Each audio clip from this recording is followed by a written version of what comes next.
சக்கரால பிரச்சனை, சக்கரால பிரச்சனை, விவசாயிகளுக்கு கொடுக்க வேண்டிய பணம் கொடுக்கல, அதை குறைச்சி ஏலத்துல எடுத்துருக்காங்க. அந்த விவசாயிக்கு உண்டான பணம் தரணும் தானே. அதாங்க, அது சிவில் பிரச்சனை இருக்குங்க. அதுல சிபிஐ விசாரணை கொண்டு வரணுங்க.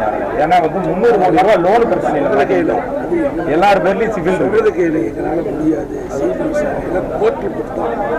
ஏன்னா சிபிஐ வந்து இந்த மாநில அரசாங்கம் ரத்து பண்ணிட்டு நல்லா புரிஞ்சுக்க. அரசு மனு போடணும்னு கரெக்டா உத்தரவு பண்றாங்க, கரெக்டா செயல்படல.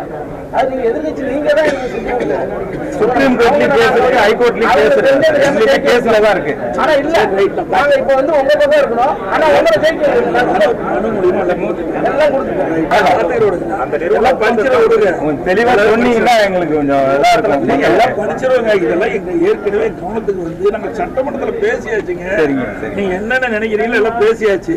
புரியுதா? அது யார் எடுத்தா என்ன எடுத்தா எல்லாமே எங்களுக்கு தெரியும். எல்லாம் விளாவரியா பேசணும். நீங்க அறிவிச்ச மண்டலத்திலே அவங்க ஃபுல்லா சாராயம் காய்ச்சிட்டு இருக்காங்க. அதுதான் மெயின் பிசினஸா ஓட்டுறாங்க. நீர் வந்து மாசுபடுதுங்க. 4 வருஷம் விவசாயம் பண்ண ஆவி இருக்குங்க.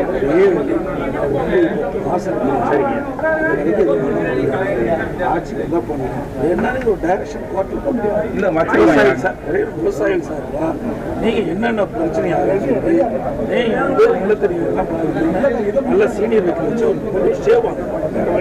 பண்றோங்கய்யா. ஆனா அவங்க வந்து அவங்க காசை கொடுத்து ஆஃப் பண்ணிடுறாங்க. எல்லாம் வக்கீலையும் கிடைக்கிறாங்க.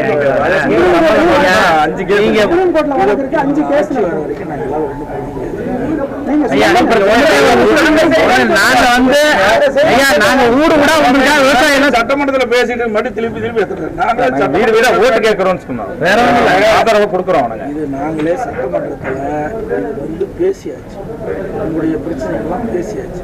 செவடங்காத சந்தை மாதிரி இந்த ஆட்சி நீதிமன்றத்தில் போனால் உண்டு.